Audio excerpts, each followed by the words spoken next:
A very warm welcome to all my viewers on my YouTube channel NCERT 7th. Students, in this section, we will complete the history section of class 9th. Chapter number 1, that is the French Revolution. तो आइए start करते हैं।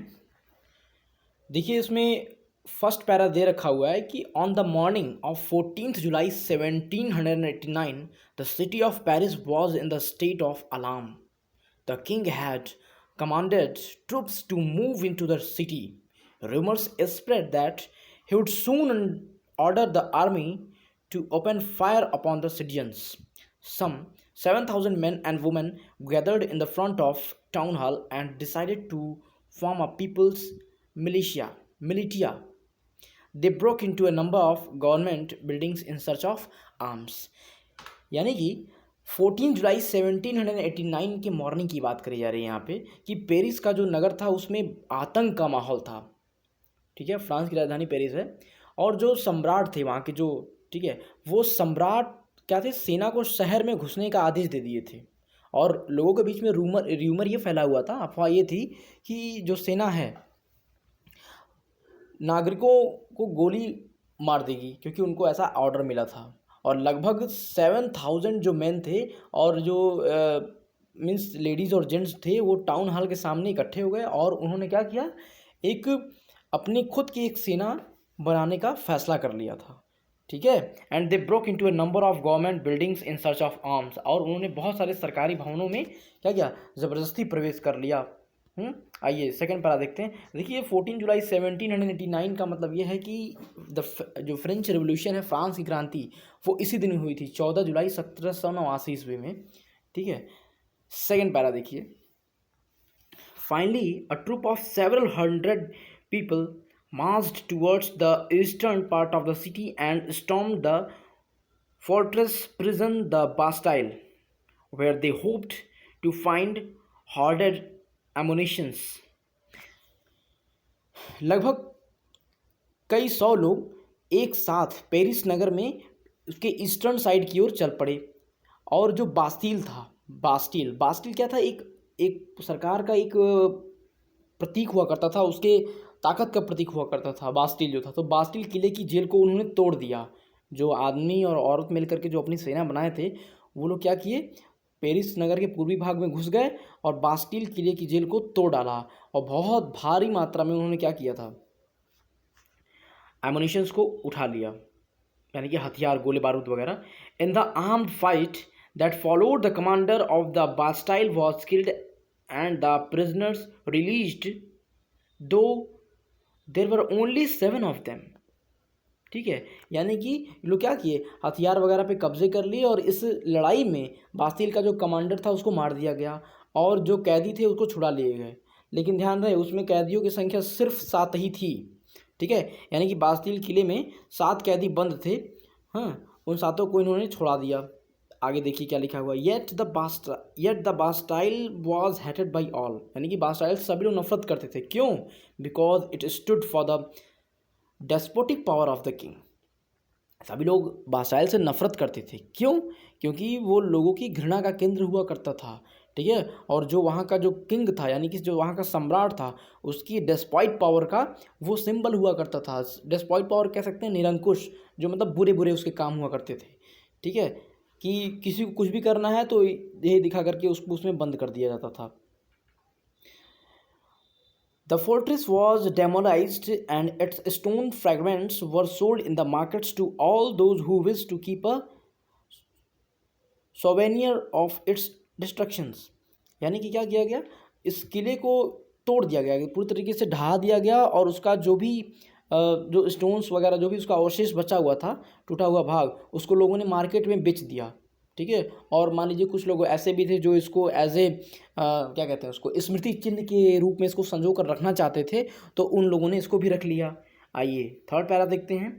The days that followed was more rioting both in Paris and the countryside, यानी कि इस घटना के बाद कई दिनों तक पेरिस और देश के जो भी रूरल इलाके थे, यानी देहाती इलाके थे, उनमें बहुत कई तरीके के संघर्ष हुए, बहुत लड़ाई उड़ाई हुई।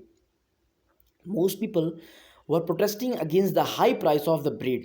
भाई देख लीजिए क्यों लड़ाई हो रही थी, क्योंकि बहुत सारे लोग इकट्ठे होकर के विरोध कर रहे थे किस चीज़ का, हाई प्राइस ऑफ ब्रेड, यानी कि रोटी का जो दाम था बहुत बढ़ गया था। यानी कि जो क्या थी भाई, चूँकि वहाँ की जनता जो थी वो पाव रोटी ज़्यादा खाती थी, एक तरीके से कह सकते हैं वहाँ का स्टेपल फूड है, ठीक है। तो अधिकांश जनता जो थी वो पाव रोटी की महंगी कीमतों का विरोध कर रही थी, ठीक। आइए, much later, when historians look back upon this time, they saw it as the beginning of the chain events that ultimately lead to the execution of the king in the France, though most people at the time did not anticipate this outcome. How and why did this happen? यानी कि अगर historians की बात करें तो historians जब इसके back side में जाते हैं, आखिर में ये जो लोग थे ये महंगी रोटी का विरोध क्यों कर रहे थे, तो चीज़ें महंगी क्यों हो गई थी, इसको कड़ी दर कड़ी इन्होंने जोड़ना स्टार्ट किया कि आखिर में ये चीज़ें हुई क्यों, ठीक है। तो बाद में क्या होता है कि फ्रांस का जो किंग रहता है उसको फांसी दे दिए जाने में हो जाती है, ठीक है। और जो कि ऐसा लोगों को उम्मीद नहीं थी कि फ्रांस के किंग को फांसी कोई दे सकता है। तो ये सब चीज़ें जानने की कोशिश करेंगे, ठीक है, कड़ी दर कड़ी जोड़ेंगे इसमें। ये देखिए बास्टाइल है एक तरीके का, ये बास्टाइल है फ्रांस में जो उस टाइम के किंग का डेस्पॉइट पावर का सिंबल हुआ करता था, जिसको 14 जुलाई 1789 में इसको तोड़ दिया गया था, ठीक है। आइए आगे बढ़ते हैं, इसको बताते हैं।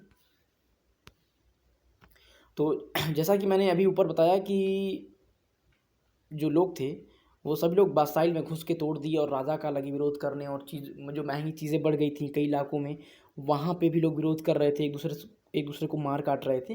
तो आखिर में कारण क्या था उसका, तो ये चीज़ें तुरंत से नहीं हो गई थी, ये होते होते बहुत समय लगा, तब जा कर के एक ये विकराल रूप धारण कर लिया। आइए देखते हैं क्या था कि French society during the late 18th century, यानी कि 18th सेंचुरी के लास्ट तक फ्रेंच सोसाइटी थी, उसकी कंडीशन क्या थी। यानी कि सोसाइटी होता है ना, सोसाइटी में कैसे कैसे लोग रहते हैं यहाँ पे जानेंगे हम। तो फिलहाल आप देख सकते हैं यहाँ पे आपके राइट साइड में जो फिगर एक डायग्राम दिया हुआ है, आप देख सकते हैं एक बहुत बड़ा बॉक्स दिया हुआ है, उसके अंदर कुछ सेक्शन बने हैं, जिसमें से फर्स्ट स्टेट की बात कर रहे हैं। तो फर्स्ट स्टेट यानी कि इनकी सोसाइटी का पहला भाग था क्लेर्गी, दूसरा भाग था क्या, नोबेलिटी, और तीसरा पार्ट जो है वो है क्या, ये तीनों मिलकर के ये जो तीसरा सेक्शन है, यानी कि थर्ड जो स्टेट है, इसमें big businessman, merchants, court official, lawyers, peasants and artisans, small peasants, landless, labour, servants, ये जो दिख रहे हैं आपको थर्ड स्टेट में जो दिख रहे हैं ना आपको, ये एक तरीके से समझे ये एक ही हैं, ठीक है। अच्छा, तो ये आप समझ जाइए कि जो फ्रांस की जो सोसाइटी थी that was divided into 3 categories. First was clergy, second was nobility, and third was the common man, we can say simply. आइए हम नेक्स्ट सेक्शन में देखते हैं, इसमें फर्स्ट पैरा में एकदम इसको डिटेल में पढ़ने की कोशिश करेंगे कि इन 1774 लुईस 16, अच्छा लुईस 16 कौन है, यही था आपके फ्रांस का सम्राट, ठीक है। In 1774, Louis XVI of the Bourbon family of king ascended the throne of France, यानी कि 1774 में, ठीक है, बोर्बन फैमिली, ठीक है, बोर्बन फैमिली यानी कि राजवंश का जो लुई 16 थे, फ्रांस की राजगद्दी पर बैठे। At the time he was having only 20 year old, यानी कि सिर्फ वो 20 साल का था जब उसकी शादी हो गई, married to the Austrian princess Marie Antoinette, ठीक है। यानी कि सिर्फ 20 साल का जब ये लुईस 16 था तभी इसकी शादी हो गई, किससे, ऑस्ट्रिया की राजकुमारी के साथ। ऑस्ट्रिया की कैपिटल वियना है, ऑस्ट्रिया की राजकुमारी के साथ शादी हो गई, उसका नाम क्या था, मैरी एंटोनेट।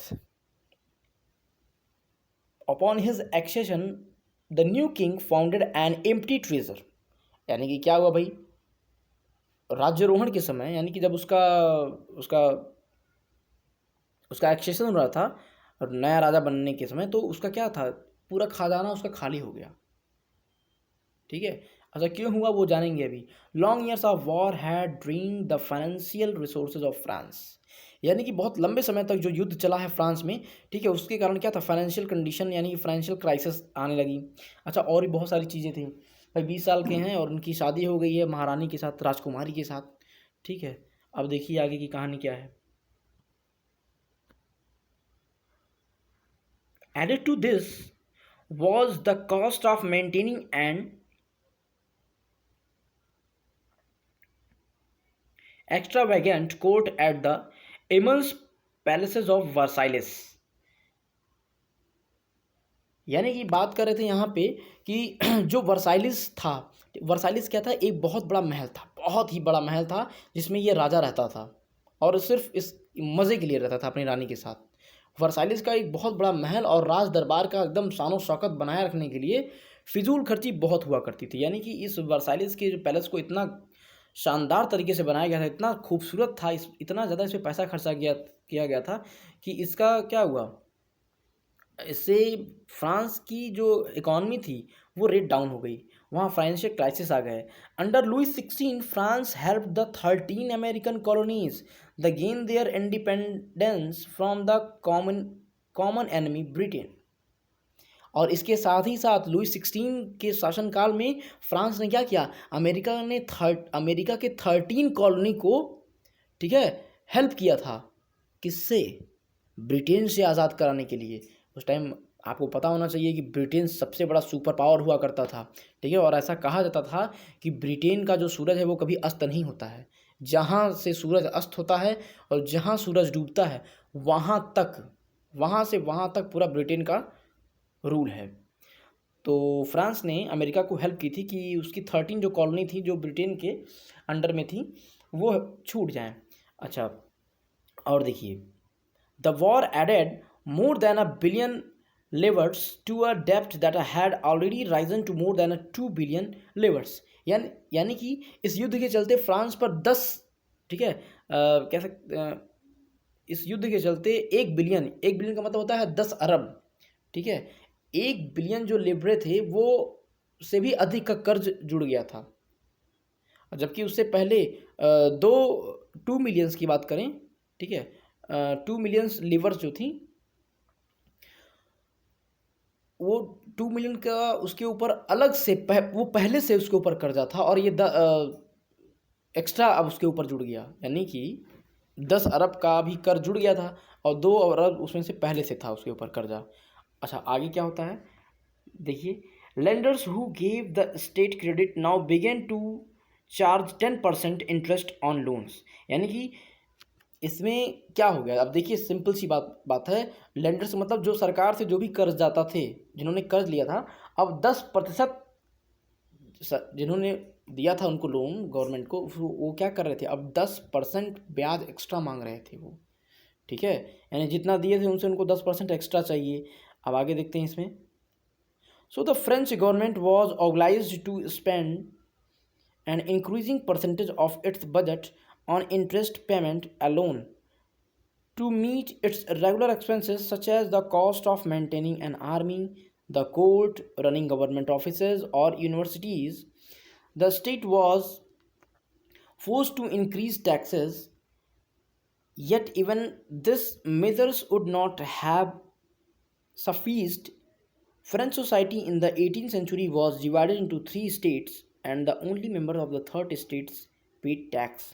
यानी कि यहाँ पे बात क्या कर रहे हैं कि तो इस वजह तो कि उन्होंने 10% का अपना ब्याज मांग लिया एक्स्ट्रा, जो भी वहाँ के जो कर्जदाता थे जिन्होंने कर्ज दिया था, ठीक है, जिन्होंने सरकार को लोन दिया था, सरकार को पैसे दिए थे, अब वो अपने बदले में उनसे 10% का ब्याज मांग रहे थे। तो इसकी वजह से अब सरकार कहाँ से दे, तो सरकार ने क्या किया, ठीक है, जो फ्रांस की जो सरकार थी उसने अपने बजट में बहुत बड़ा हिस्सा दिनों दिन बढ़ते जा रहे कर्ज को चुकाने के लिए वो मजबूर थी। तो इसलिए उसने अपने उसके जो रेगुलर एक्सपेंसेस थे, जैसे कि क्या, सेना के रखरखाव का या फिर उसके पैलेस का और उसके गवर्नमेंट ऑफिसेस का, यूनिवर्सिटीज़ को चलाने के लिए जो भी फ्रांस गवर्नमेंट थी वो उस टैक्स में क्या करी, इजाफा कर दी, टैक्स को बढ़ा दी, ठीक है। अच्छा, टैक्स जमा करना था, ठीक है, टैक्स को भाई पेमेंट करना था, अब टैक्स का पेमेंट करेगा कौन, जाहिर सी बात है जो सोसाइटी वही करेगी, सोसाइटी टैक्स का पेमेंट करेगी। और सोसाइटी में टैक्स का पेमेंट कौन लोग करेंगे, ये देखिए आप देख सकते हैं यहाँ पे मैंने आपको बताया अभी कि जो सोसाइटी थी वो 3 पार्ट में डिवाइड थी। यहाँ पे देखिए आप, ठीक है, ये सोसाइटी 3 पार्ट में डिवाइड थी, क्लेरगी, नोबेलिटी और थर्ड स्टेट्स जो थी। आपके कॉमन मैन, यानी कि सिर्फ और सिर्फ ये वाला जो सेक्शन है ना, ये वाले, ठीक है, यही लोग सिर्फ टैक्स इनको ही देने के लिए बाध्य किया गया, और सिर्फ यही लोग टैक्स ही देते थे और कोई टैक्स नहीं देता था, ठीक है, क्योंकि इनको सीधे मना कर दिया, बाकी के क्लर्गी और नोबेल्टी को मना था कि हाँ आप लोग टैक्स ना दीजिए, ठीक है। अभी आप देखिए कितने ज़्यादा इन लोगों के साथ डिस्क्रिमिनेशन हो गया, आगे हम पढ़ेंगे इसके बारे में। The society of states was part of the feudal system that dated back to the Middle Ages. The term old regime is usually used to describe the society and institution of France before 1789. यानी कि जो वर्ग जो भी different sections में divided जो फ्रांसीसी society है, ठीक है, वो बात करें अगर मिडिल सिस्टम में तो एक सामंती व्यवस्था का अंग थी, फ्यूडल सिस्टम, ठीक है, फ्यूडल सिस्टम का वो अंग थी, फ्यूडल सिस्टम। आइए नेक्स्ट पैरा देखते हैं। Figure 2 shows how the system of states in French society was organized, यानी कि जो दूसरी ये पिक दे रखी हुई है इसके अकॉर्डिंग आप जान सकते हैं जो फ्रांस की जो सोसाइटी थी वो 3 पार्ट में कैसे डिवाइडेड थी। पहला है हमारा clergy, second novelty and third common man, ठीक है। यहाँ पे देखें और कि peasants made up about 90% of the population, और लगभग 90% आबादी पे पीजेंट्स रहा करते थे, यानी कि किसान। However, only small number of them owned the land they cultivated, यानी कि इसमें से जो ज़मीन के मालिक थे, यानी कि जिनके पास खुद की अपनी ज़मीन थी, जो ज़मींदार थे एक तरीके से कह सकते हैं, उनकी संख्या बहुत कम थी। आगे देखें कि about 60% of the land was owned by the nobles, the church and other richer members of the third estate, यानी कि नियर अबाउट 60% ज़मीन पर यानी फील्ड्स पे किसका कब्जा था, एक तरीके से कह सकते हैं नोबेल्टी का कब्जा, नोबल्स का, और चर्च का कब्जा हुआ करता था, ठीक है, लोग उनका उस पर अधिकार था। और जो अमीर थे, जो तीसरे थर्ड स्टेट्स में जो अमीर थे, ठीक है, जो रिच पर्सन थे, उनका उस पर राइट हुआ करता था कि हाँ वो ही सब कुछ है, सर्वे सर्वा हैं। The members of the first two states, that is the clergy and the nobility, enjoyed certain privileges by the birth, यानी कि आप देख सकते हैं जो यहाँ के जो क्लर्गी सबसे ऊपर के और दूसरे पॉइंट के जो नोबिलिटी हैं, इन लोगों को कुछ ऐसे अधिकार प्राप्त थे जो कि जन्म से ही थे, कि बाय बर्थ इनको जैसे ही पैदा हुए तुरंत इनको अधिकार मिल जाएगा। और उनमें से सबसे बड़ा अधिकार क्या था? टैक्स नहीं देने का। मैंने बताया आपको जो टैक्स था वो टैक्स सिर्फ थर्ड स्टेट के लोग ही देते थे, ठीक है। आइए, the members of the first two states, that is the clergy and the nobility, enjoyed certain privileges by the birth. The most important of these was the exemptions from the paying taxes to the states, यानी कि tax नहीं देना, जो मैंने आपको बता दिया कि इनको बाय बर्थ ही कुछ राइट्स मिले हुए थे, उनमें से सबसे बड़ा इनका राइट क्या था? टैक्स को ना देना। The nobles further enjoyed feudal privileges, यानी कि जो नोबल्स थे उनको फ्यूडल प्रिविलेज वगैरह मिलती थी, यानी कि सामंती व्यवस्था उनको मिलती थी, यानी एक तरीके से वो अधिकारी थे कि वो जा करके वसूल लाएं कर्जे, अरे जो टैक्स हैं उनको वसूलने की पूरी छूट थी। These included feudal dues which they extracted from the peasants. Peasants were obliged to render services to the lord, to work in the house and fields, to serve in the army, or to the participate in the building roads. यानी कि क्या था कि वो किसानों से क्या वसूलते थे? फ्यूडल ड्यूटी वसूलते थे, और जो किसान थे वो अपने स्वामी की सेवा करते थे, और स्वामी के घर और खेत में भी काम करने के लिए, और जो सोल्जर की सेवाएं थी यानी कि सैन्य सेवाएं देने के लिए, और सड़क के निर्माण में भी उनका योगदान हुआ करता था। वो ज़बरदस्ती उनसे कराया जाता था, क्योंकि वो उसके लिए क्या थे? बाउंड थे कि उनको करना ही करना है, ठीक है। यहाँ आप इसका एक लास्ट पैरा देखें। The church to extract its share of taxes all tithes from the peasants, and finally all members of the third states had to pay taxes to the state, यानी कि चर्च क्या करता था? Church भी किसानों से कर का एक हिस्सा जिसको टाइद कहते थे वो भी वसूल करता था। टाइड एक तरीके का हम कह सकते हैं रिलीजियस टैक्स हुआ करता था, ठीक है।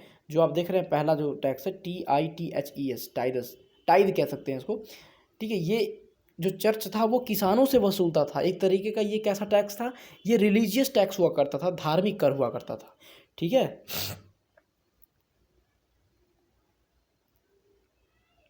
अच्छा, और देखिए इसके साथ ही साथ और भी टैक्सेस थे।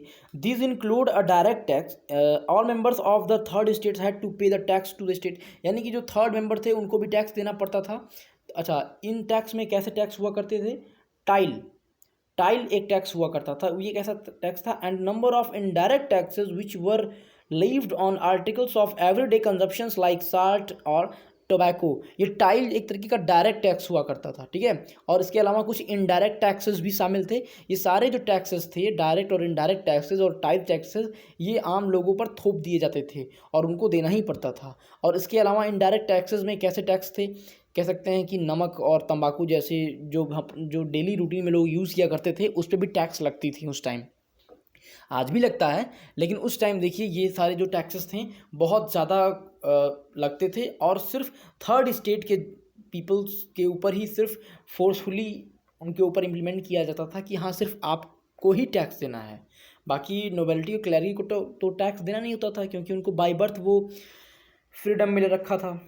The burden of financing activities of the state through taxes was born by the third state alone, यानी कि इस प्रकार जो स्टेट के जो भी फाइनेंशियल वर्क थे उसका सारा जो बोझ था, ठीक है, जितना भी फाइनेंशियल यानी कि वित्तीय कामकाज जितने भी हुआ करते थे, उसका सारा बोझ टैक्स के माध्यम से जो वहाँ की जनता थी उसके ऊपर लाद दिया गया था पूरा, ठीक है। यहाँ पे राइट साइड में न्यू वर्ड्स दे रखे हुए हैं। लिवरे क्या है आप देख सकते हैं, आप पढ़ लीजिएगा इसको। लिवरे एक तरीके की करेंसी हुआ करती थी फ्रांस में, जो 1794 में बंद कर दी गई है, ठीक है। बाकी स्टेट्स और ये टाइल्स के बारे में तो मैंने आपको बता ही दिया था।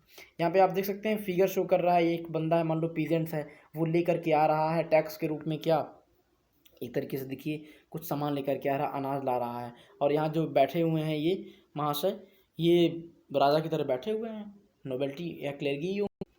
आइए अब नेक्स्ट पैरा देखते हैं, द स्ट्रगल टू सर्वाइव, ठीक है, यानी कि जीने का संघर्ष कैसा था। The population of France rose from about 23 million in 1715 to 28 million in 1789।